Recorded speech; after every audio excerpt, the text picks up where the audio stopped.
안녕하세요. 여러분의 법률 궁금증을 쉽고 빠르게 풀어드립니다.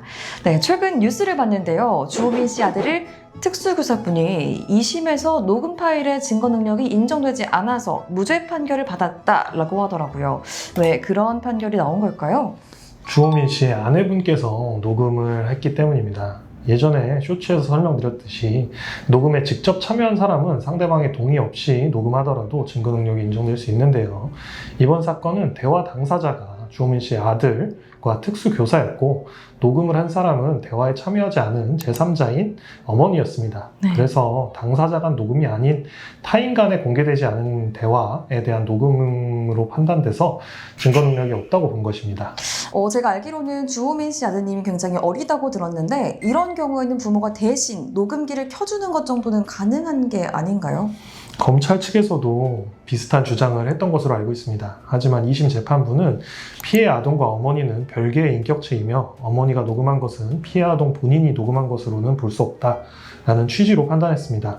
그리고 그 녹음 파일을 바탕으로 작성된 고소장, 진술조서 등 2차적 증거들까지 모두 증거 능력을 인정하지 않았습니다. 그런데 1심에서는 유죄 판결이 나왔잖아요.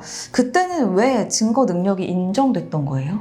1심 재판부는 녹음 파일 자체가 통신비밀보호법상 공개되지 않은 타인 간 대화에 해당한다고 보면서도 CCTV도 없고 표현 능력이 부족한 장애 아동들이 소수로 수업을 받는 상황이었다는 점을 고려해서 특수성을 인정하고 당시의 녹음 행위는 정당하다고 판단했습니다. 그래서 녹음 파일의 증거 능력을 예외적으로 인정했던 거죠. 그렇다면 또 2심에서는 왜 판단이 바뀐 거죠? 2심 재판부는 법리적으로 원칙에 충실한 판단을 했습니다.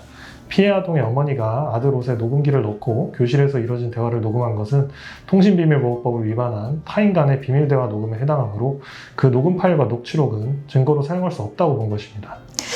그렇다면 이 어린 아이들 또는 장애가 있는 분들은 스스로 녹음하기 어려운 경우도 있잖아요. 이런 경우에는 증거 확보가 거의 불가능해지는 게 아닐까요? 맞습니다. 1심 재판부는 그러한 점을 고려해서 예외적으로 인정을 한 거고요. 2심은 반대로 이러한 예외를 허용하면 법관마다 자의적으로 불법 녹음의 허용 범위를 정하게 되는 문제가 있다고 보았는지 증거 능력을 인정하지 않은 겁니다. 저 역시도 장애 아동이나 어린이처럼 녹음 능력이 없는 사람들의 경우에는 증거 확보 수단이 부족하다는 현실을 공감합니다. 네, 아무래도 양측 모두 이해가 되는 부분이긴 합니다. 맞습니다. 특수교사분들과 장애아동을 키우는 부모님 모두 납득할 수 있는 제도 보완이나 입법적인 개선이 꼭 필요하다고 생각합니다.